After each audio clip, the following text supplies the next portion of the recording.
Hello, everybody. Welcome back to another episode of the Better Basics Podcast, the podcast for people who hate fitness podcasts. So, Dylan, I I wanted to start today with a little update. I was keeping a little secret from you this past week, but you're a smart guy. You figured it out. Um, a couple weeks ago, I talked about thinking about making the switch from smartphone to dumb phone, and I did it. Did it? I did it. So if you're watching the video, you can see I'm holding my new flip phone. And I got to tell you, the transition has been interesting. Not Yeah, bad. man. Not You've been texting me from your iPad. yeah. So for a little context, this is what I'm calling it's flip phone light. So I still not only do I have my iPad, which has full like data on it, but I also have an old iPhone that I have plugged in to my car that I can play. That's how I'm listening to music and podcasts and stuff. So now I have to go and download everything, which is interesting. So it takes a little bit more thought before I can just get into the car and start playing stuff. Uh, the cool thing about that is I find myself playing the hits a lot more in the car, because when you just have access to all the songs that have ever been written, you feel like you got to always be listening to something different. But there's something about, when you get into your car and you've got like back in the day, you had like your CDs, so if you're getting into my car, you knew we were listening to like one of like five different CDs. And I've kind of got that back to a degree. So that's kind of a plus. I'm getting this like vision of that New York boss in The Sopranos who has the overweight wife who's trying not to eat junk food, Mm-hmm. but he comes home and finds out she's hiding all those candy bars in the basement. Yeah. Yeah. Yeah. I kind of feel like that's what you got going on here because I got a couple text messages from you that showed up as green bubbles, Mm-hmm. which was a little annoying to be honest with you. Apple's really smart with those blue bubbles. But ever since I've been getting text messages from your email, which I'm assuming means you're using your iPad pretty Yeah, I'm just using frequently.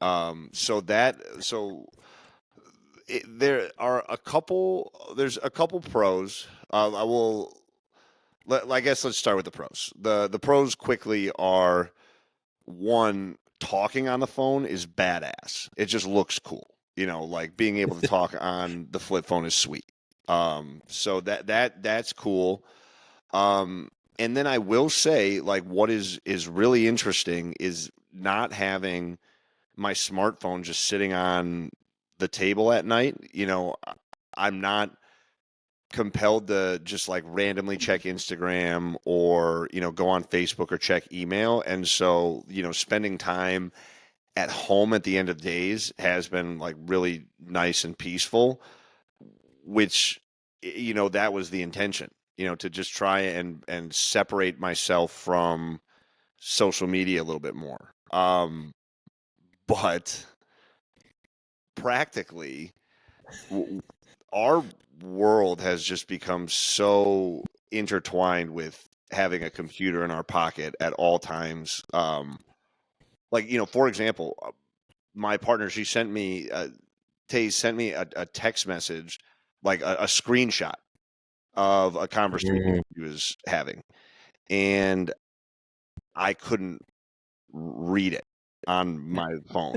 Like I could Yeah. see it, like the thing pulled up, but the screen was too small, and I couldn't zoom in, so I couldn't read, what the messages were. And again, like messaging is a pain in the ass. I just found out how to do like the predictive text. I figured that out when I was texting you last night. Like the T9 And word, dude. has that is a game changer. If I hadn't figured that out yesterday, I might already have gone back to the iPhone. But like it really, like it is wild how intertwined our world has really become with smartphones. So I'm going to stick with this for a little while. I don't see this being the forever plan, but it's at least just like hopefully going to teach me a little bit of distance with the social media so that whenever I do inevitably cave and start eating the candy bars in the basement again, um, I'll at least hopefully have a little bit more just ability to disconnect. Yeah, could you not just how how invested are you in this? How much did that phone cost? $100.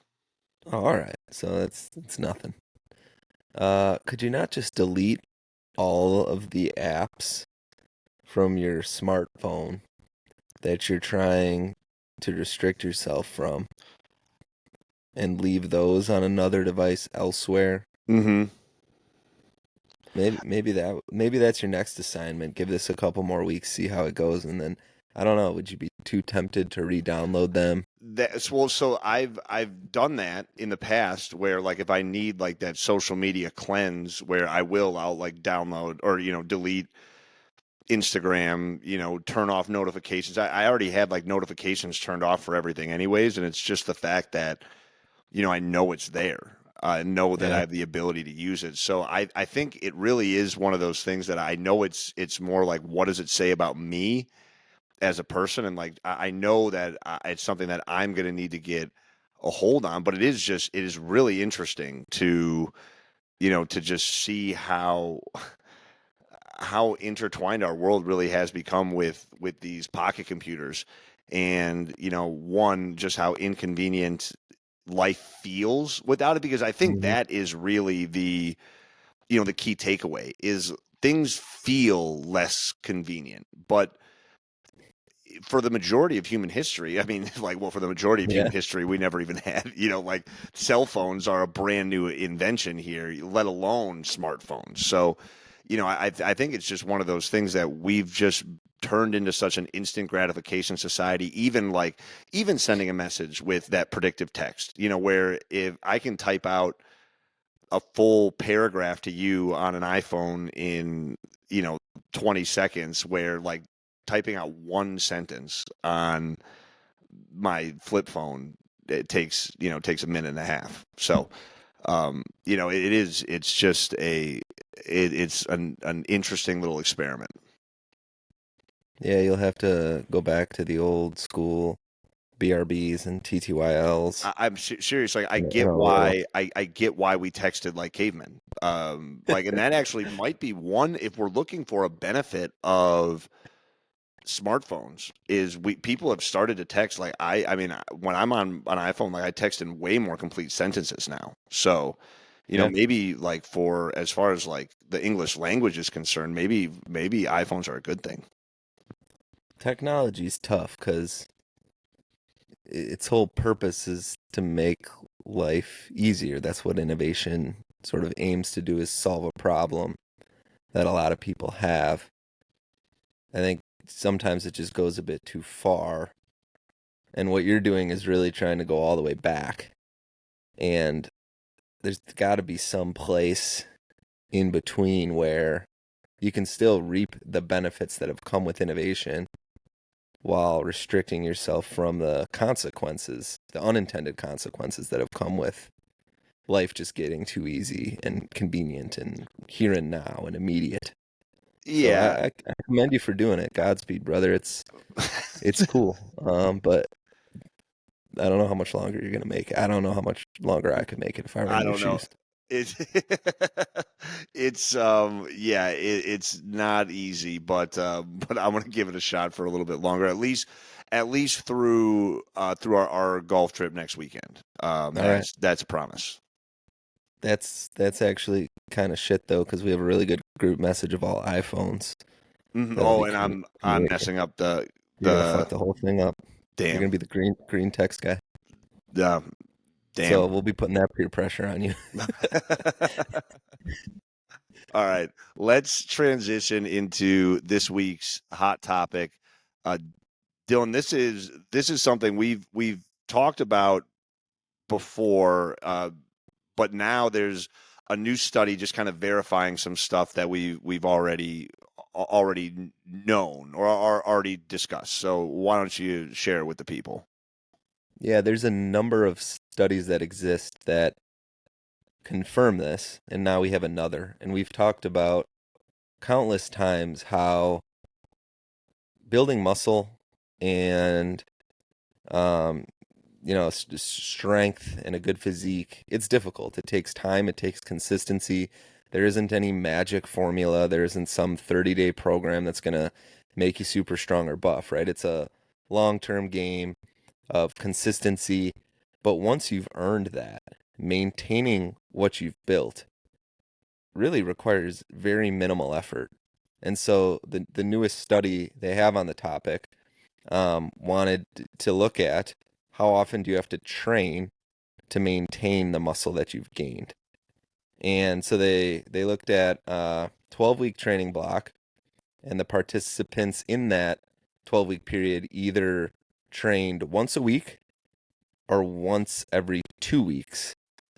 And essentially what they found was that training once every 2 weeks wasn't enough to maintain, but once a week of full body training was enough to completely maintain the gains that they'd made from the 12 weeks training previously. So pretty cool. Like that's not a lot. We talked there was a Q&A a couple weeks ago about split training versus whole body training. And we talked about why whole body training is we would recommend for most people, and this is just another feather in that cap, right? Like if it if you're going to give a good effort to building muscle for a period of time and life gets in the way at times of a really consistent week, one workout a week, you're not going to lose anything that you've earned. So I think it's a really cool study for like regular people that are just trying to get it right. Like I know that a lot of times people fall off the wagon because they miss a workout or two and feel like that's ruined all of their progress. And this is just another study showing us that that is absolutely not true. And what I thought was the coolest about this study was two things. One, and the most important thing is that these were untrained individuals that went and started training for 12 weeks. So we're not talking about seasoned athletes or people that Mm-hmm. have, years and years of training under their belt that are now trying to maintain what they've already built. These are people that had not trained before, trained for 12 weeks, and then training once a week were able to maintain their gains. So, I mean, this is absolutely massive for the everyday athlete, for the people that we're trying to talk to here. It's just showing that it doesn't take much to not fall backwards. So, just because you're not necessarily moving forward or moving forward as quickly as you want to be, it is really the barrier to just maintaining is super minimal. So if you can just, build those habits and, keep it simple at the very beginning, it becomes so much easier to digest and to stay on top of. So yeah, I love this study. It's really cool to see. Um, and I really think that this is huge for our audience. Yeah, and another key point on the untrained individual participant nature of the study was, and I don't know if this was clear as I introduced it, they trained for 12 weeks to build muscle, the entirety of the group the same way.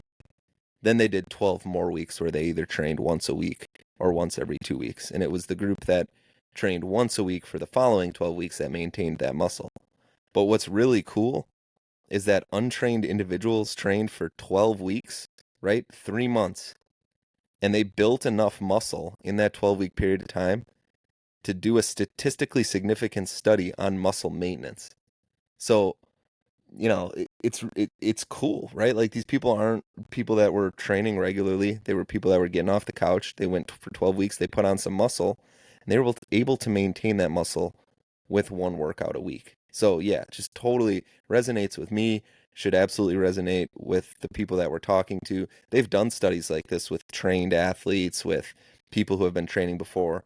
all of the results converge in the same place. Once a week, full body training, enough to maintain what you've earned. Gaining is hard, maintaining is really easy. Really easy. Yep. All right. It is time to move on to the main topic of the week.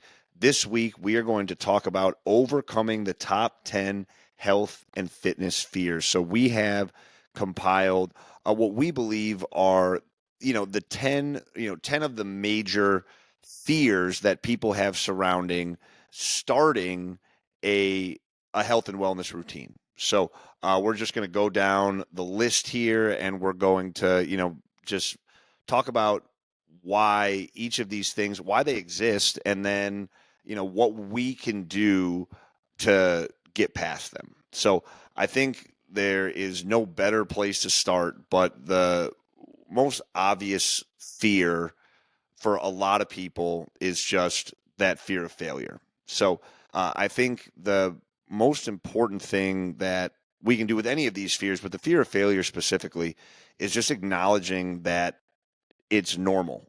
Everyone that has tried to start anything, not even just getting healthy, has felt this way at some point. And the fear of failure is often a sign that you really care about what the outcome is. And so, if we can just, instead of making that fear a bad thing, understand that this is actually a positive. It means that we really care, and then that can help us find that why as to why we want to make this habit stick.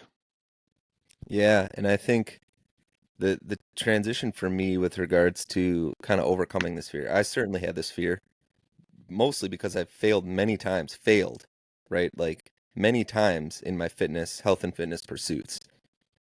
When it changed for me was when I was able to change how I define success, right? Like what I was always aiming for was some end goal that was difficult to realize in the short term or was really ambitious or bold.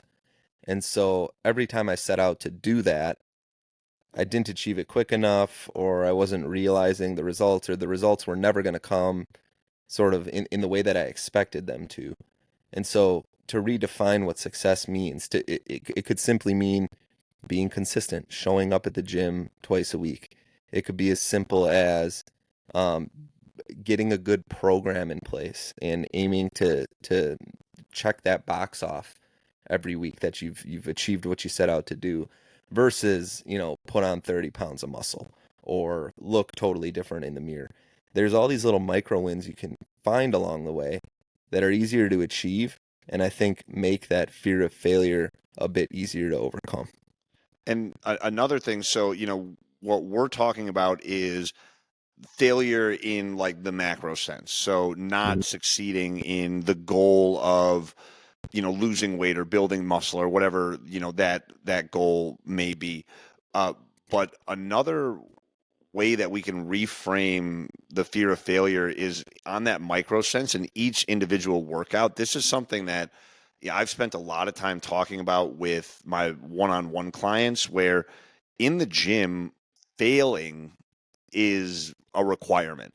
If every single set that you do, you're succeeding at, then you're not pushing yourself hard enough. You need to, not every single set, not every single time that you show up to the gym, but you know, uh, every once in a while, you've got to make sure that you are finding out what failure is and understanding that failure is a good thing. It means that the weight that you're using or the intensity of a particular exercise or movement is adequate. It means that you're making change. So understanding that just because you were shooting for 10 reps on, your bench press and you got 8, all that means is that you're at a good weight to be working at. And maybe you do need to adjust the weight if your rep range is 10 to 15, but if you're in that 6 to 10 rep range and you're hitting 8, that's not a failure. That is a success.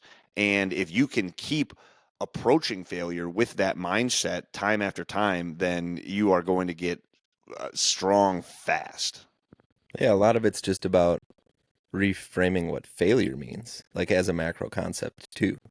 Because if you fail, right? Like let's say your ambition was to go to the gym 3 times a week, and one week you only made it once, and you let that failure, as you've defined it, consume you, and then just decide, okay, well, I failed. I'm not going to continue at it.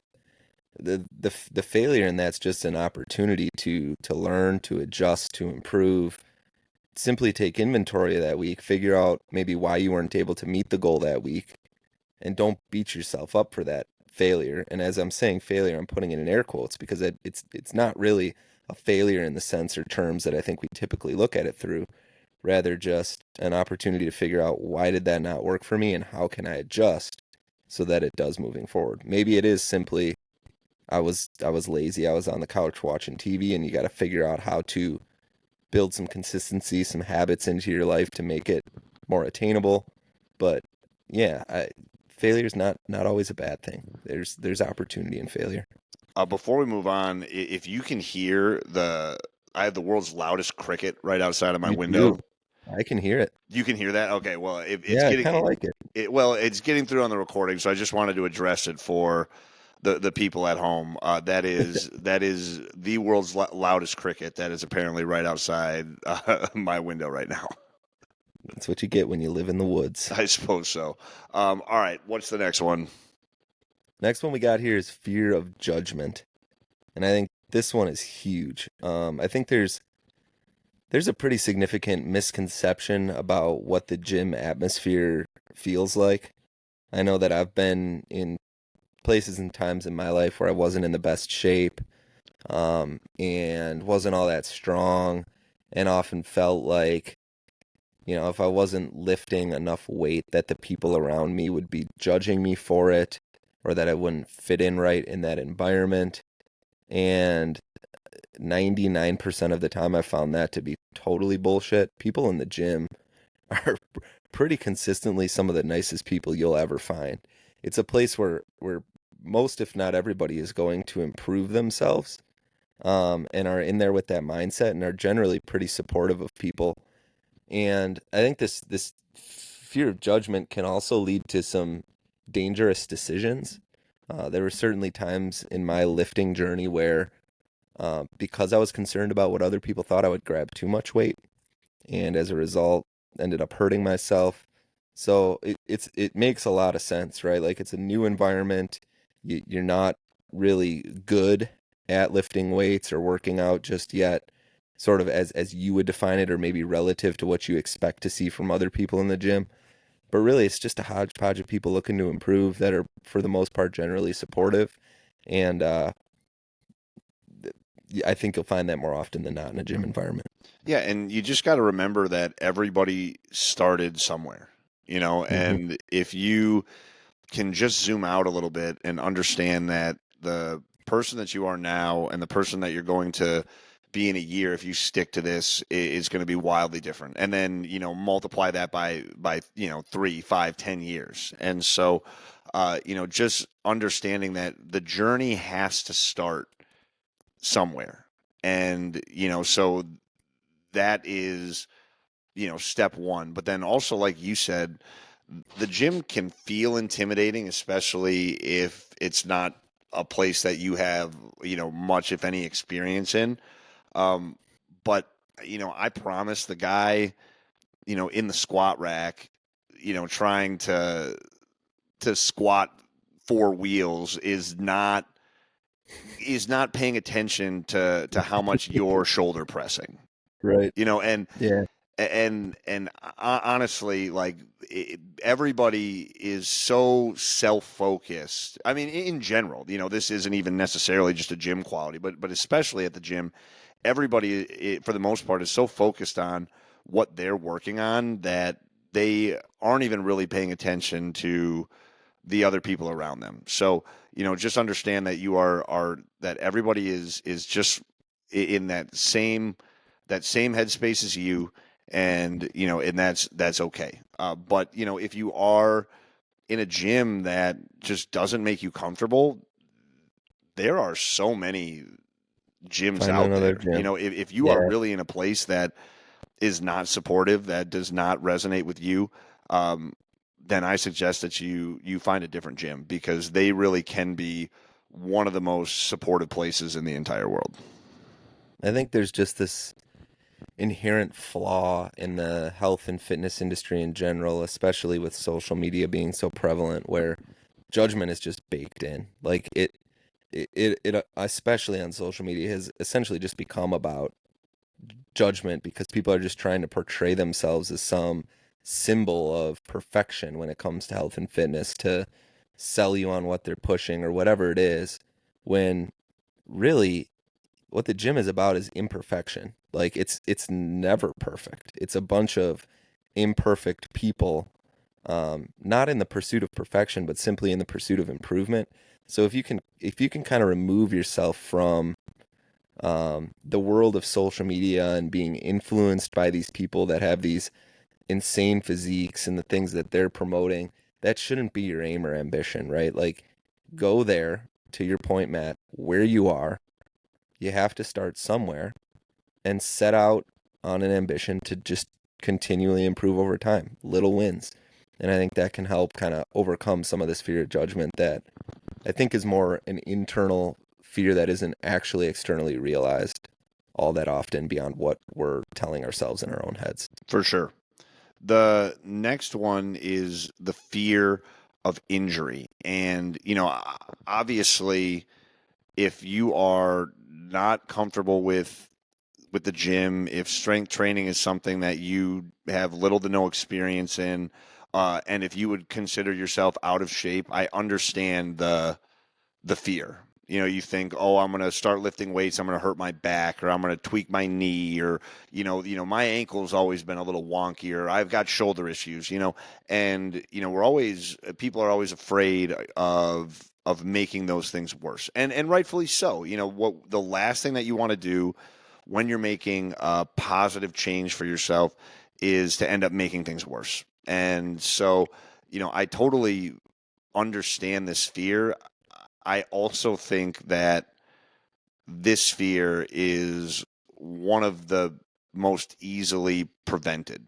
And that's because, if you're brand new to this stuff, if you're new to anything, you should find a professional to help you get up to speed. And working with a trainer is going to be one of the most simple things that you can do to prevent injury. Now, that doesn't mean that there aren't going to be the potential thing, tweaks along the way, and there's going to be sore spots and bumps in the road. But as far as like actually injuring yourself and really, doing real damage to your body, if you work with a good trainer, then the chances of that happening go way, way, way down, because they're going to make sure that you have proper form, that you've got, your warm up dialed in, that you're paying attention to the your potential limiting factors, all in the sake of avoiding that injury. So, while I understand the fear surrounding this fear, I do think this is one that it can be mitigated pretty easily. The fear of judgment feeds the fear of injury as well, to the point I made Yeah, before. no, it's a good point.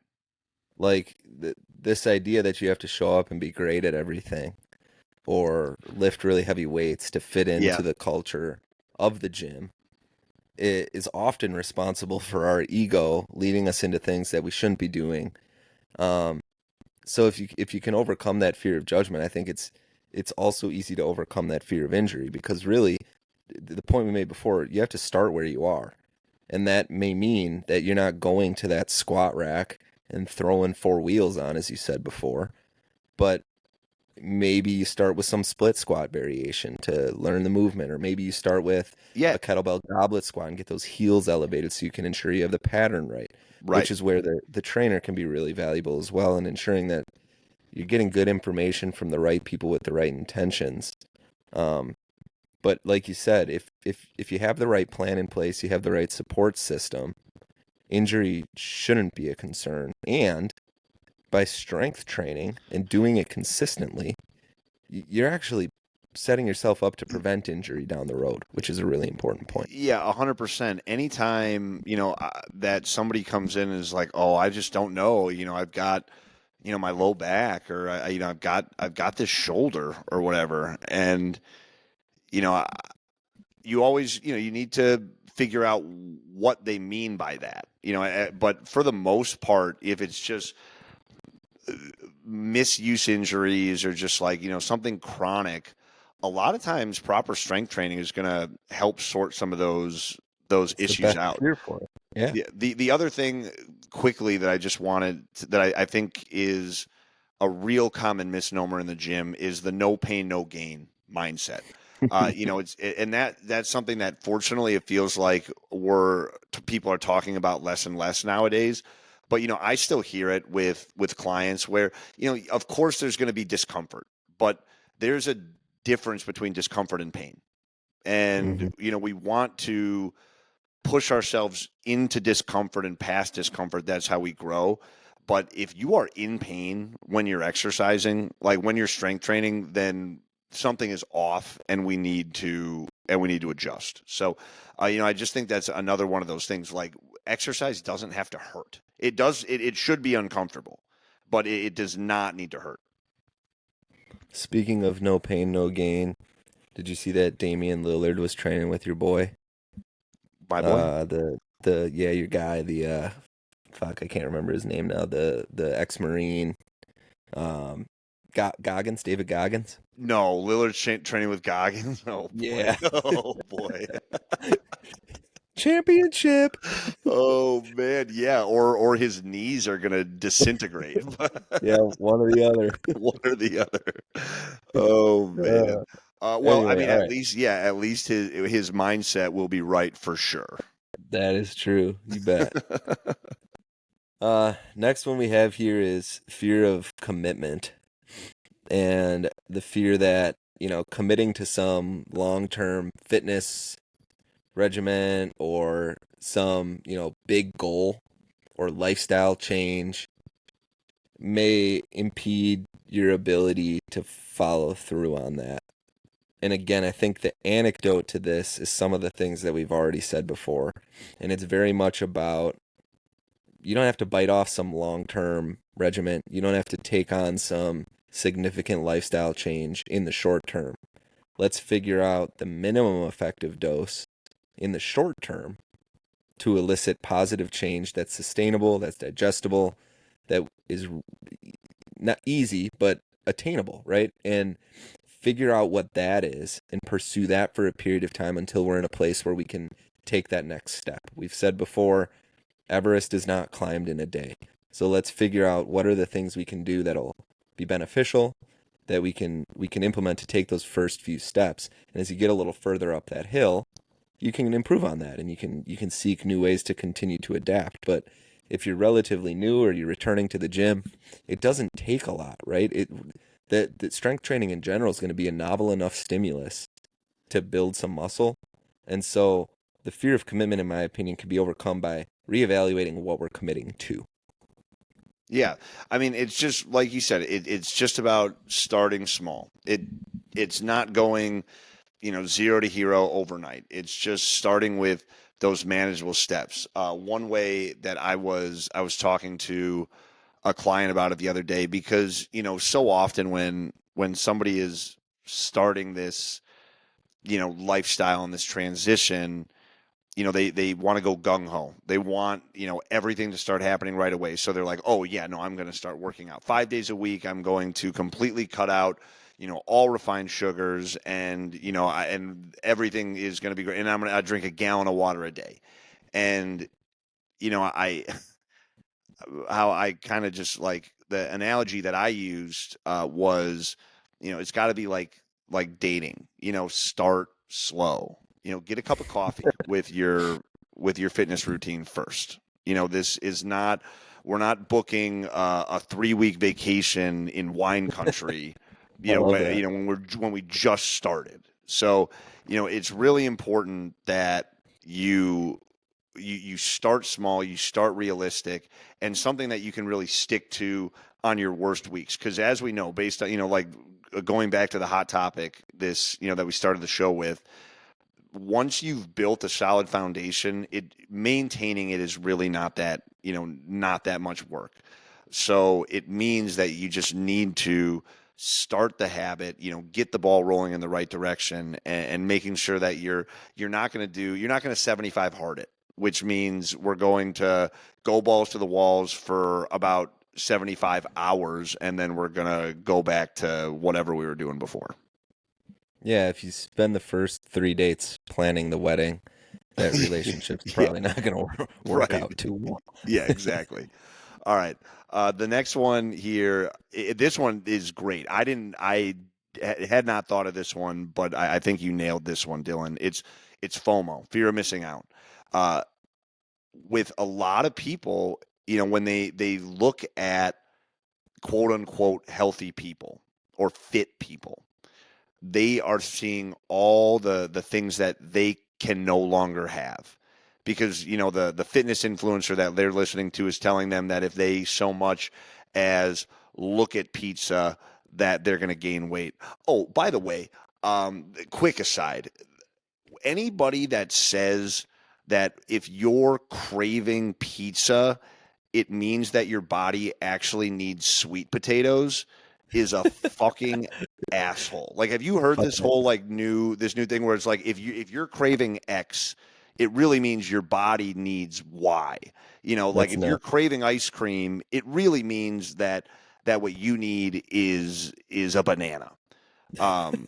And so I hate that. I hate that so much, because if you're craving pizza and you just eat sweet potatoes because you're craving pizza, then you're missing a huge joy in life, and that is what a lot of people fear when they are making these changes. They think that it means that beers with the boys can't happen anymore, or there is no more late night Taco Bell runs. And the fact is that we're trying to build a realistic, sustainable, and happy life. We are getting into shape because we want to be happy and healthy. And these things are major aspects and major enjoyment points in life. And so, like we talked about last week, it's the 80-20 rule. Just have your cake and eat it too. It is possible as long as it's balanced.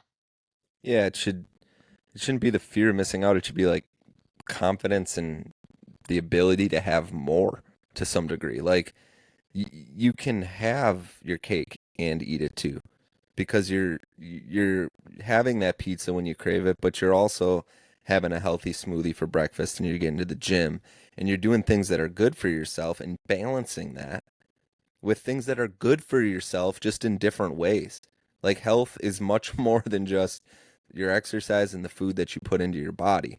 And that's a really important point that is miscommunicated, especially in the social media world, to your point, where everything is like good or bad, or it's going to make you live to 1,000, or it's going to kill you. Right. It's just not how it works. This is all so much more nuanced than that. And by implementing good, healthy habits, you're setting yourself up for just general success. I don't want to, it's not so much that like you eat healthy so that then you can also eat shitty. Yeah. But it's just, right. It's just that balance, right? Like, Yeah, because you never want to earn it. It's not about earning. Exactly, It's not about earning your dessert. Like No. that's not a healthy mindset. Because you shouldn't have to earn dessert. If you just live a balanced life, dessert should just be a part of it. Exactly. Yeah, couldn't say it better. The next one we have here is massive, and it's the fear of not seeing results. Mm-hmm. So people oftentimes are afraid that their efforts aren't going to show up the way that they want them to. And I think this fear has a lot to do with people trying and then not seeing the results that they wanted. So to do it all again feels like they're just going to fail at it again, and feel like they've wasted their time, or feel like they've given a bunch and then they're not really seeing it. They have a couple bad days. They're fully off the wagon. And with this one, it's really, again, about redefining what the results are. Again, if you're just looking at the top of the mountain, if you're just thinking about the wedding day, you're missing out on the journey here. You're missing out on the big picture, and you're missing out on the opportunity to celebrate all of these little wins that come along the way. And there's tons of them. Feeling better, shirt fitting a little better, waistline coming down a little bit, feeling stronger. Like all of these things are massive, but most of the time people are either expecting to look in the mirror and see something transformatively different in 6 weeks' time, or they're expecting to get on the scale and have 30 pounds falling off in a month.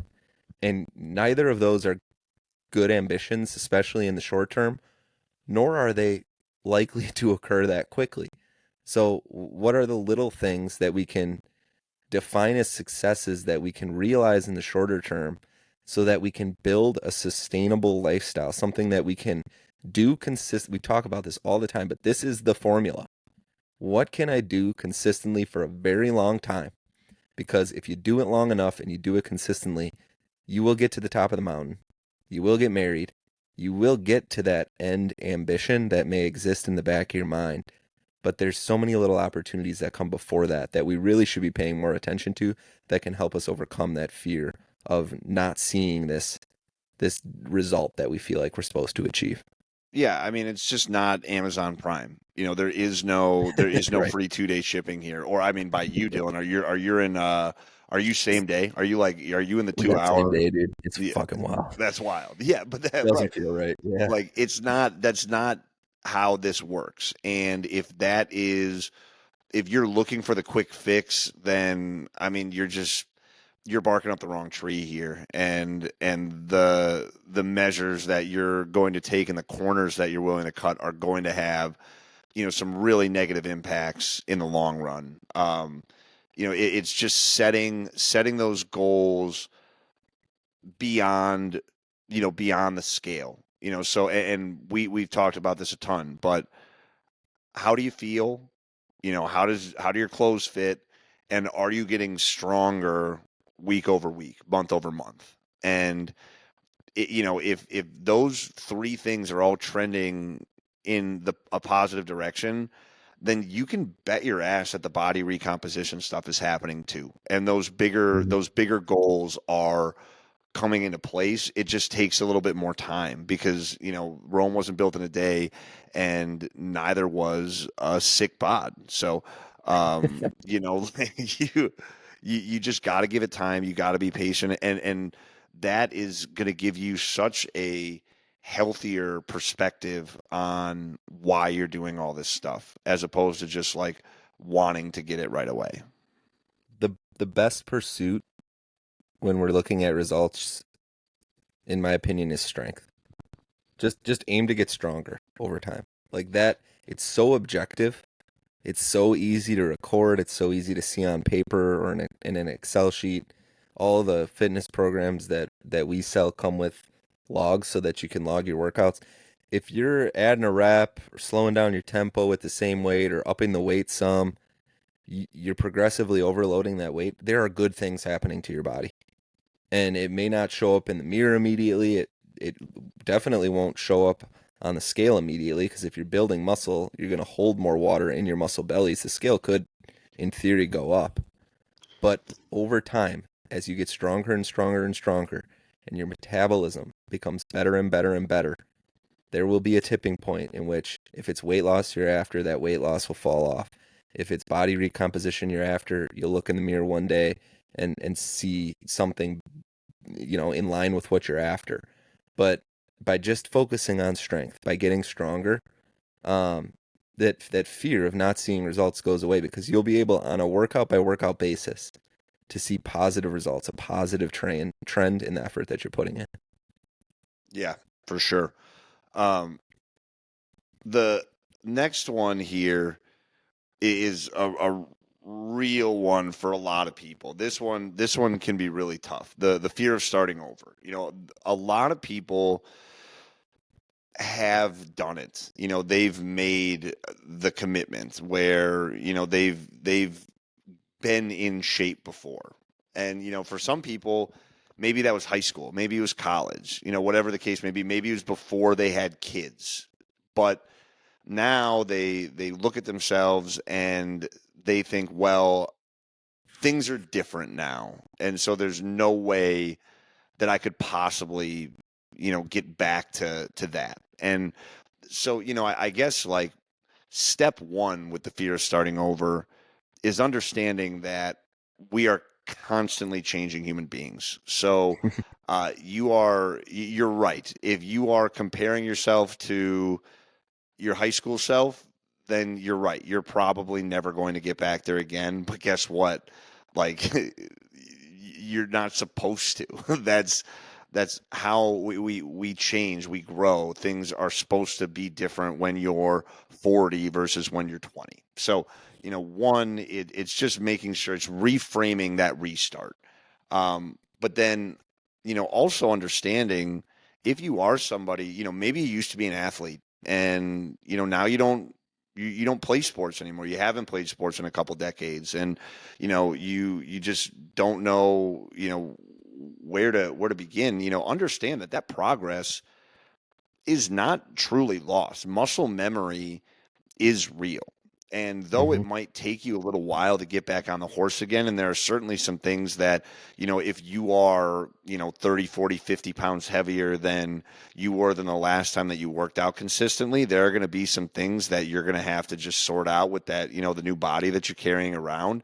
But the muscle memory is still there. So just, cutting yourself a break, understanding that, the journey is going to be long, but that it is possible to get to a new place of health and wellness, and just reframing that restart. You are in a place now that you have more knowledge, you have more experience.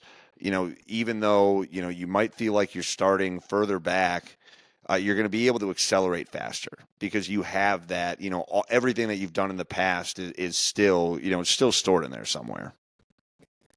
This one ate me up frequently, sort of more in the micro, where like I'd start and achieve some success, be consistent for a period of time, and then maybe I'm on a specifically kind of prescriptive program, and I miss day 3, day 4, and it would eat me up to the point where I felt like I failed at the whole thing, and as a result was going to lose all the progress that I'd earned, and therefore needed to start over, or was set back too far to even keep going and would just fall off the wagon altogether. And that is just so not true. I think again, we have to reframe the ambition here. This is a lifelong pursuit, and Rome, like you said, wasn't built in a day. So we have a lifetime to sort of achieve what we're after here. Um, we just talked about a study that shows it takes very little to maintain. So life's gonna happen. Like you may get started and you might get sick for a week, or work might get really stressful for a few days, and you won't be able to be as consistent as you set out to be. But that doesn't mean you have to start over, right? Like because this is this lifelong ambition. This is a lifestyle. And so just get back to it, right? Like you can overcome this fear by just understanding that there isn't ever really starting over. Even the athlete that hasn't worked out in 5 years isn't starting over. They're starting from a place that that they're at, but with that comes, to your point, the muscle memory that they've earned, the components of their life that are going to dictate what strength training and fitness look like for them now. And those things are all okay. It's not a start, go really hard, all of a sudden you're not going as hard as you were, therefore you have to start all over again. That's just not how this works. Right. Um, we got 3 more here. The next one is the fear of change. This applies not only to health and fitness, but just to most of life in general, I think, right? Yeah. But with health and fitness, and it's kind of tied a bit to the fear of missing out, where people just fear that these changes that they're going to make in adopting a healthier lifestyle are just too different from the life that they're already living, and therefore, why bother with it altogether?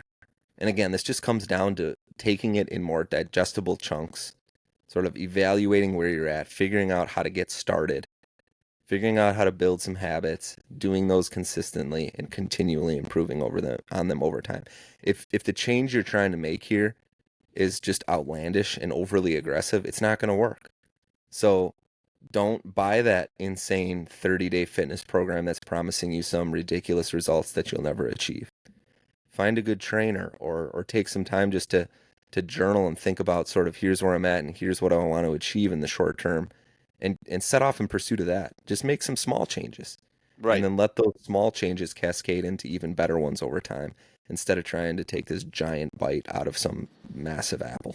Yeah, and make sure that you're highlighting the positives too. So you focus on the benefits of the change rather than what it is that you're losing. Because you're right. Like once these changes start happening, it can be a little overwhelming, and it can be confusing. Especially if you are surrounded by people that maybe aren't in alignment with the changes that you're trying to make, and that can be really, really challenging. But that's where having that why and knowing why, the reason why you want to make that change can become so important. And a quote that constantly comes back to me when I think about this kind of stuff is, that change is hard, but it's also hard is staying the same but complaining about it. You got to Right. choose your hard, and Hmm. choosing your hard.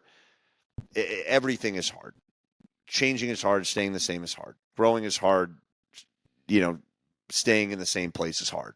It's just choosing your hard, and what you are willing to do about it is so important. The next one that we have is an interesting one. The fear of aging. As people get older, they start to think, well, I can't do that. I'm too old to start this. It's just too far gone for me. But I can tell you firsthand, as someone that has worked with people in their 70s and 80s, actually, you can make changes at any age, and understanding that, while yes, if you are starting really late in the game, that you know the goals need to be a little different. We're not necessarily going to have the same goals at 70 as we are at 35, but that doesn't mean that we can't improve our quality of life. It doesn't mean that we can't improve the way that we look and the way that we feel. And so, yeah, I mean, I think it's just super important to understand that while we get older, and it becomes more and more of an excuse, but it's not a good one. It's not a good excuse. For all of the bullshit on social media, there's a video of a 70-year-old woman deadlifting 135 pounds that just makes up for all that bullshit. It's just so awesome. Like, there's really no better time. The best time to start giving some focus to your health and fitness is right now, wherever you're at.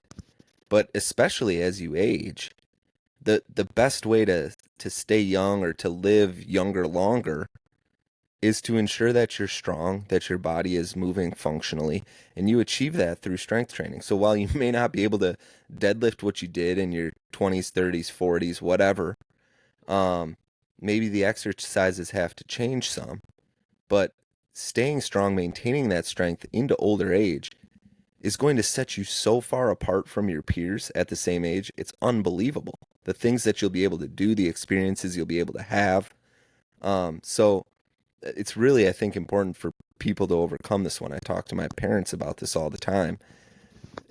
Now is a great time to give some focus to that. Let's figure out how to make sure that you're moving well. Let's figure out where that low back pain or shoulder pain is coming from and how to diagnose that and leverage strength training and mobility to overcome it. So, yeah, I get it. It makes sense. But as you age, strength training, in my opinion, becomes even more and more important for all of those reasons. Oh, 1,000%. Yeah. What's that quote about the trees? It's the the best time to plant a tree was 30 years ago. The second best time is today. Yeah, You know, exactly. it's I love the that. the same, same You're exact talking on principle. fire with the quotes tonight. Thanks, man. Yeah, yeah. I think it is this cricket and now the rain that is falling down here. That's good stuff. Really good for the pod. Thanks, I appreciate it. That leaves us with one more. And this one drives me nuts, but it's so incredibly real. Yeah, this And pisses me it's off to it's no end. to no end. It's the fear of high costs.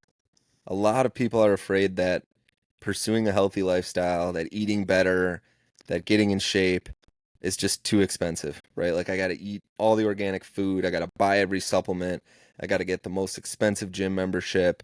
I got to, join a wellness club where I can sauna and cold plunge, and it is just it couldn't be further from the truth. We talk all of the time about the big rocks, and if we can identify and pursue those big rocks, it's the 80/20 rule that we talked about before. What's the 20% that we can pursue to achieve the 80% of the results? And those are those big rocks.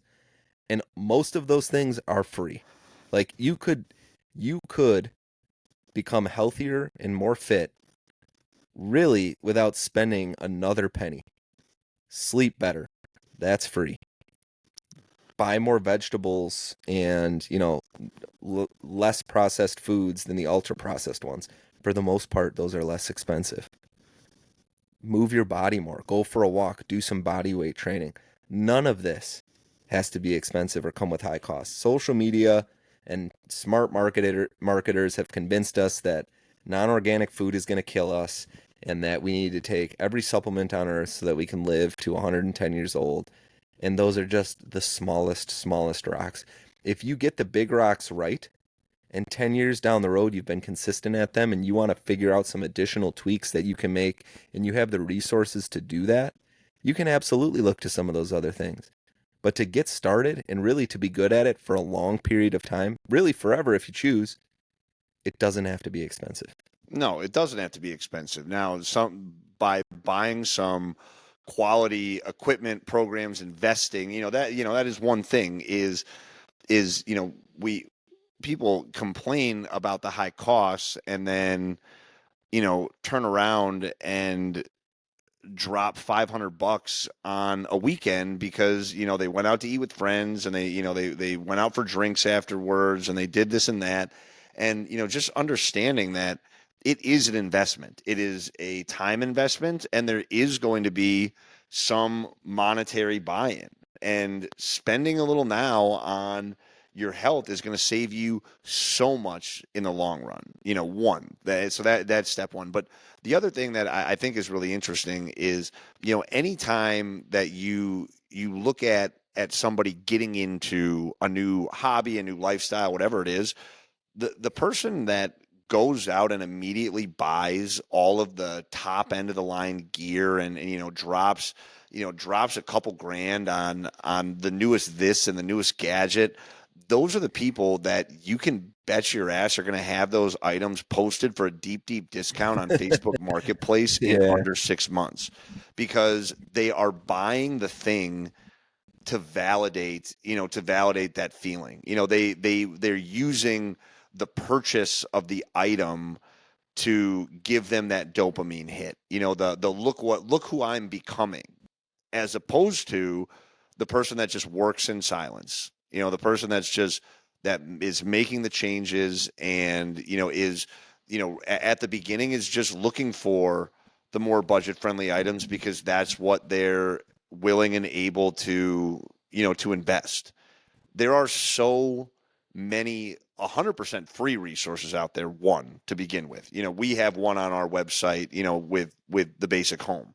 But even just YouTube is an insane database of every kind of exercise that you could possibly want to do. And Yeah. so, I mean, and that's totally free. So, of course, there is the opportunity to spend some money on this stuff. But if you really do not have a penny to commit to exercise, to health and wellness, you can still get into great shape. I promise. I mean, look at guys who go to prison. They're just Yeah. doing push-ups, doing pull-ups all day long. I mean that really does work. Body weight squats, if you do 1,000 of them, are going to have an impact. So, it's just a matter of being dedicated and not being the guy that just spends money on stuff to feel good about it, but also not using the fact that things do actually cost money. When I promise, if you look at your budget, very few people are absolutely dialed in where they don't have a single cent to spend on their health. Yeah, it comes down to spending the money on the right things too. Like I Right. think a lot of this comes from the people that spend $1,000 on supplements, don't really feel any different or see any major change, and then feel like this fear of high cost comes from the fact that they spend all this money and don't get the results they want. Let's evaluate what is worth spending your money on. A good strength training program, a good trainer, right? Like, and some healthy food, but you're buying food anyways, so that shouldn't really be a significant change in the money that you're spending. No, it might actually end up Yeah. being cheaper. Might end up being cheaper. So start there, right? Like if you're going to make an investment in this, which I agree with you, you should. You should evaluate what you're spending your money on and evaluate where this can fit into that budget because it is so critically important. And to your point, will save you money down the road. Healthcare costs are insane. And one of the healthiest things that we can do to prevent those things down the road is eat better and work out. So, yeah, start with a program. Start with a free one. We have a free one. Then figure out how to improve on that. Look to other ones that are out there. We have another one as well. Find a good trainer, and those investments will pay themselves back. The ROI on them is not quantifiable. Right. All right, that's it. We hope that you guys enjoyed that. Now let's transition to the question and answer portion of the show. Dylan, this is a question that was brought to you this week, so I'll let you introduce it. Yeah, so this one's about bulking. And the question is, what is a dirty bulk? What is a clean bulk? And how do I bulk correctly?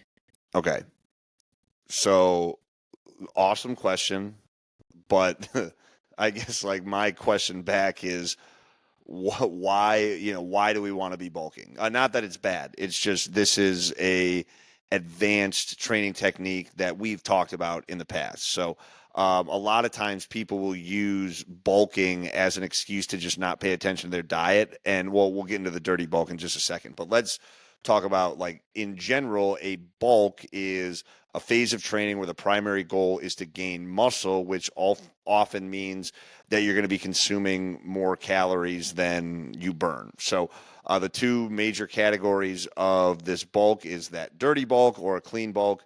The dirty bulk is way more fun.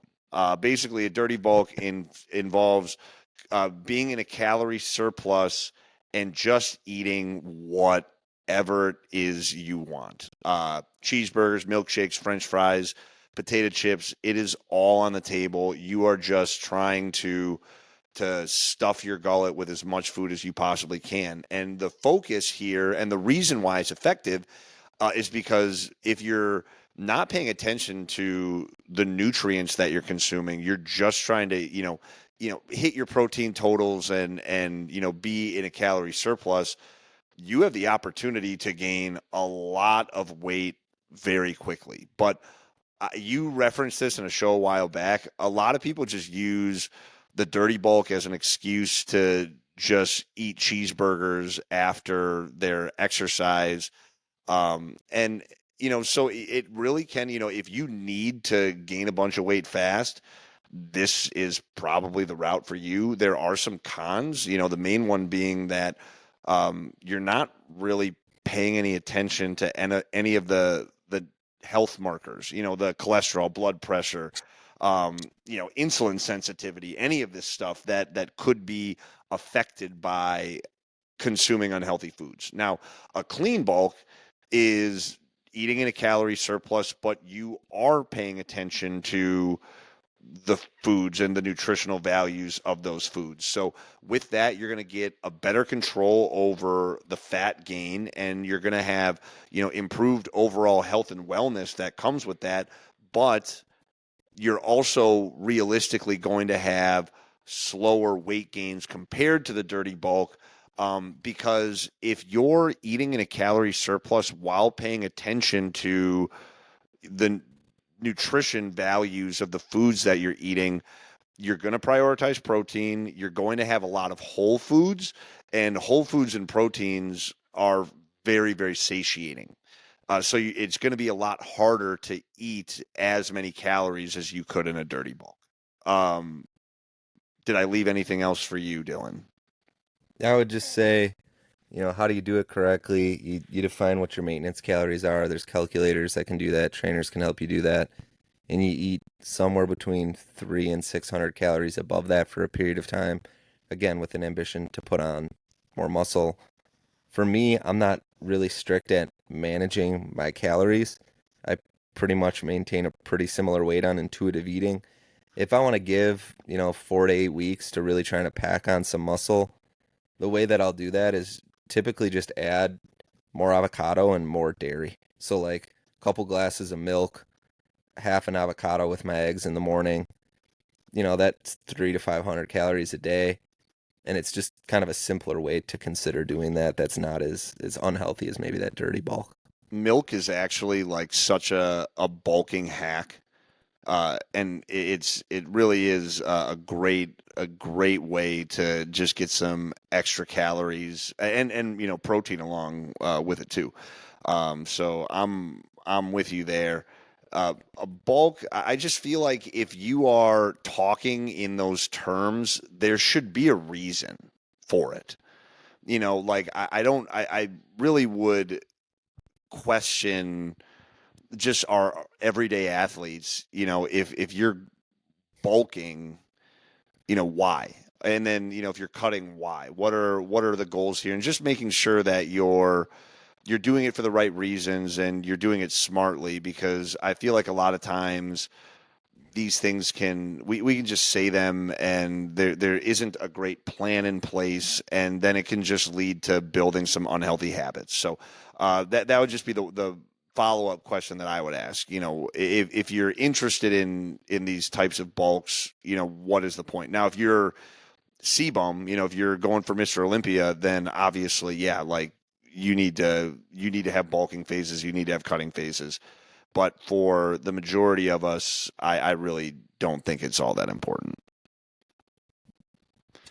All right, let's wrap up the show with the world's greatest podcast segment. It is the I Lift a Sad Song of the week. And Dylan, it's my song this week, and I've been holding back on this song because I just feel like you're going to be a hater about it. And